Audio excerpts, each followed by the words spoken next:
Once upon a time, when the world was so new and all, there was the first man and the first woman and the first dog and the first horse and the first cow and the first camel.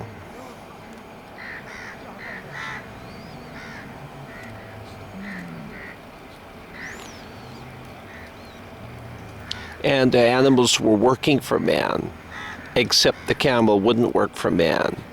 And when the horse cat with a bit in his mouth said, "Come and plow with us," the camel just said, "Humph."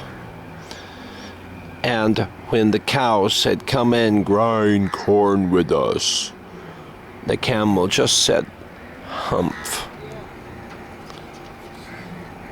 And when the dog said, "Come and fetch and carry with us," the camel just said, "Humph," and no more. And presently a jinn came through the desert.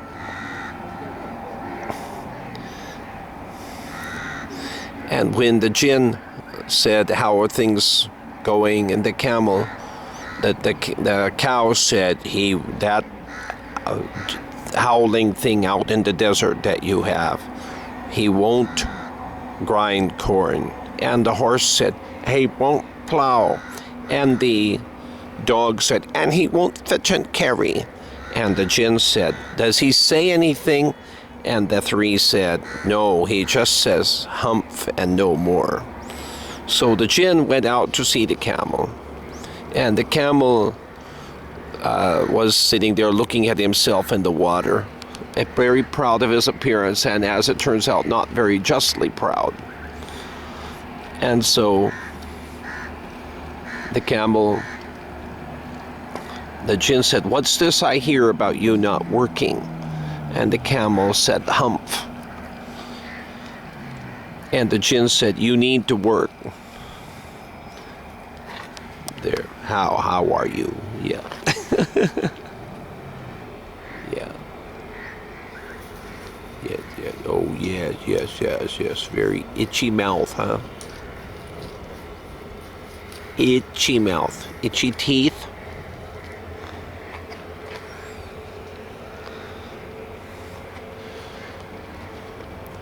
So then the jinn said to the camel, "You need to work.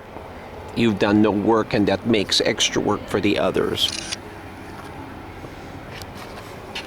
So there's Sanjeet and the camel in the same picture, and now the camel is lipping the top of the mat.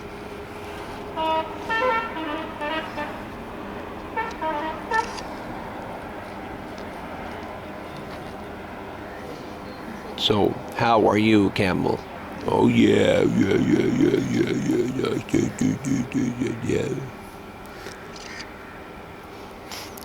That's a terrible stink. I hope that was you and not me. Okay. So the camel just said humph. And then the jinn said, yeah, like that. Okay. And then the jinn said, I wouldn't keep saying that. If I were you, you might say it too often. And then the camel felt this big thing growing on its back. And the jinn said, "Now you have to work." And the camel said, "How can I work with this hump thing on me?" And the jinn said, "That's made a purpose. Now you can live on your hump. And so don't say I never did anything for you."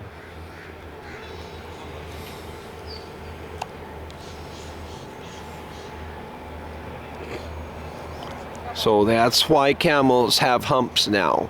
Only we don't call them a hump anymore, so as not to hurt their feelings.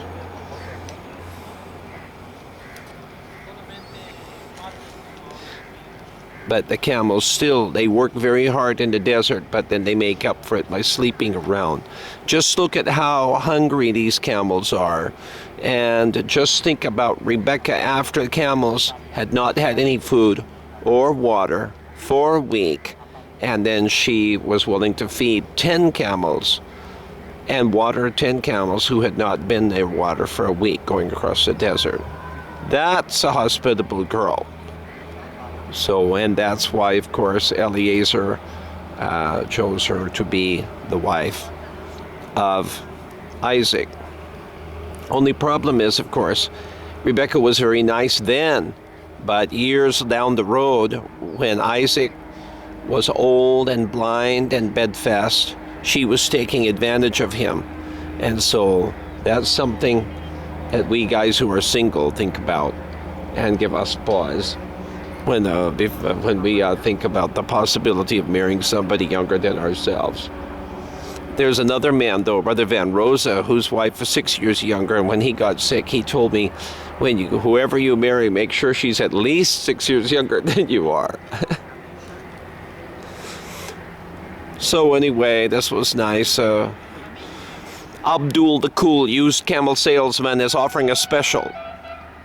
Abdul the Cool says, bring in your worn-out old ox, donkey, caribou, rather beasts of burden, and drive out this nearly due dune charger with camel's hair seat covers.